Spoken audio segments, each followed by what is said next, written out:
Ned's death was so pivotal at the end of season 1, and everything changed from that point.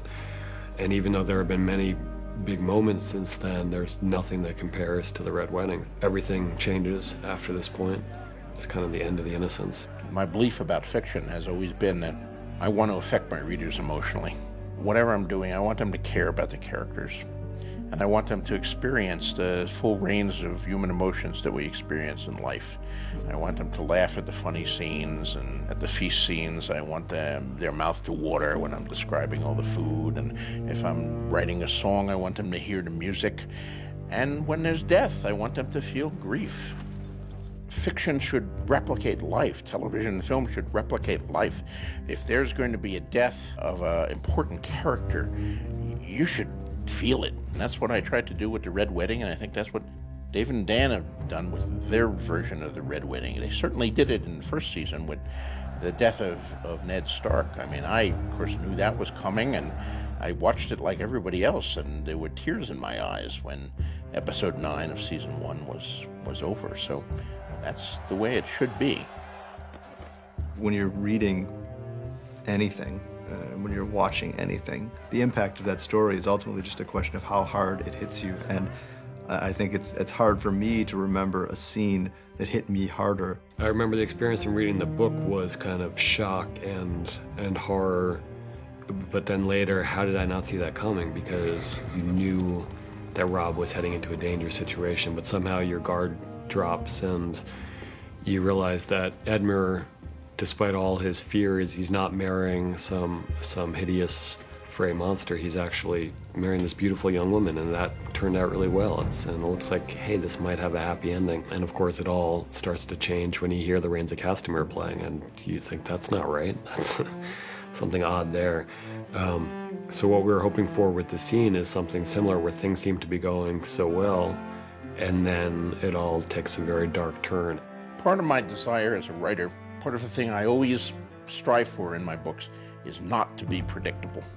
What's going to happen in the setup I have is Ned gets killed, which is a shock in itself. Ned gets killed. The predictable thing is his eldest son, the young hero, is going to replace him and is going to avenge him.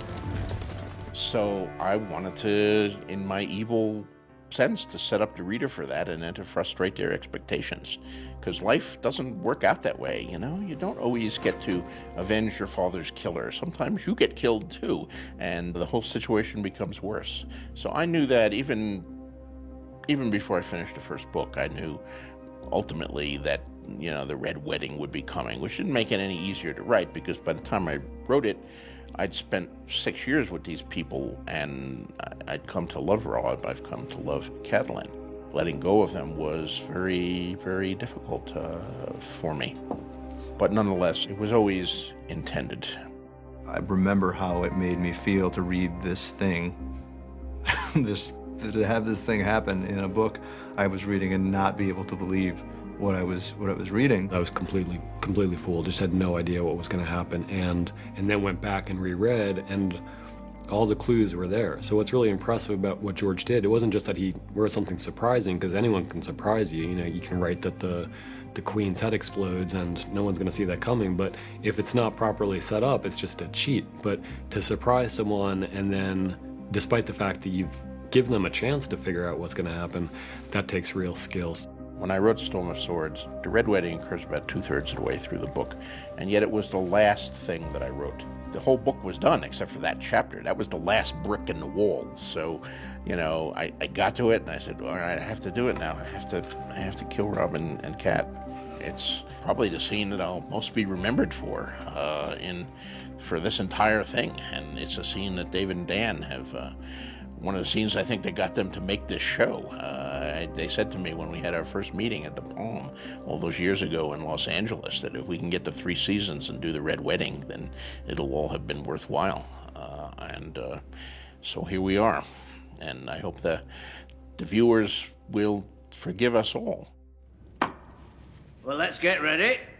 The wine will flow red, and the music will play loud, and we'll put this mess behind us.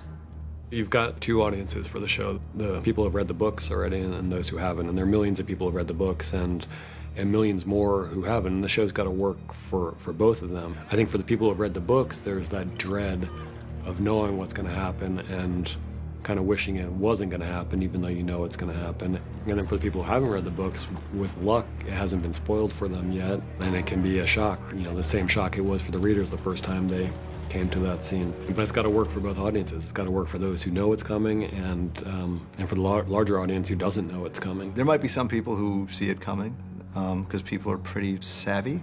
I'd like to think that most people won't see it coming. Some of the clues in the book that George was able to put in there and didn't give things away, we were worried about giving away. So for instance, there's a moment where Walder insists that Greywind, Robb's direwolf, cannot accompany them inside the castle. Even though it didn't give it away for us the first time we read it, as you're rereading it, you're thinking like, this is going to be a really tricky scene, because if Walder's making a big deal about the fact that Robb's giant wolf bodyguard can't come with him, you're going to start to suspect that something might be up. So there are just a number of small changes that we made to try to hide the ultimate resolution of the episode from the audience as long as we could. The Red Wedding was based in part, of course, on a real incident from history, the Black Dinner in Scotland. The King of Scotland was having some difficulty with the Black Douglases, very powerful lords. And they had a big dinner and celebrated their friendship. And then at a certain part, some people came in with a covered platter inside of which was a black boar's head, which was a symbol of death. And the minute they opened that, the two Douglases knew that they were safe conduct or no, they were toast. And indeed, they killed the two of them right there at the table. Now, obviously, I took that, as you do in fantasy. You take everything, you use the basis of reality, but then you make it bigger. So the Red Wedding is considerably bigger and bloodier than the Black. Only two people died at the Black Dinner, but still, it's a powerful incident in Scottish history that provided the inspiration for what I did with the Red Wedding. The world of the show has definitely announced itself as a world where these horrible things do happen to good people, and the heroes that you want to see come out on top and triumph don't always come out on top and triumph. And it's about the cost of honor and the cost of love in this case. In the book, Robb has married a woman named Jane Westerling, and he does not take her to the twins. In the television show, he marries a Volantine woman named Talisa, who is with him at the Red Wedding, and who dies with him. If we were to follow the books strictly, Robb would have been off screen for much of season 2 and much of season 3, and we've been looking towards this scene for so long and realizing that this scene is going to have so much more weight to an audience, particularly an audience that hasn't read the books, if they've spent more time with Robb. One of the more interesting things that happens to Robb in the books is that he marries this woman he's not supposed to marry, but we almost never see them together. We wanted to see that couple more. We wanted to get to know them better. It's all really about our connection to the characters and the trauma of losing those characters you care about. It made sense to us that his queen would be by his side and that when he goes down, she'd go down with him. The Red Wedding was the hardest thing I ever wrote in my whole career as a writer. It's a very dark scene. It's a very upsetting scene. And when I knew we were doing the show and David and Dan talked about it, one of my worries going in is, well, are they going to soften that scene? It's so gut-wrenching. It's so tragic. It's such a punch in the gut. Not only did they not soften the scene, but they did something I would have thought would have been impossible. They made it darker by killing Talisa, where in the book, Jane lives. George said, I'm bloodthirsty, and you're even bloodier than I am. Impressing the master of the body count is hard to do, but he was taken with that. They took the darkest thing that I've ever written and made it darker, which is pretty amazing.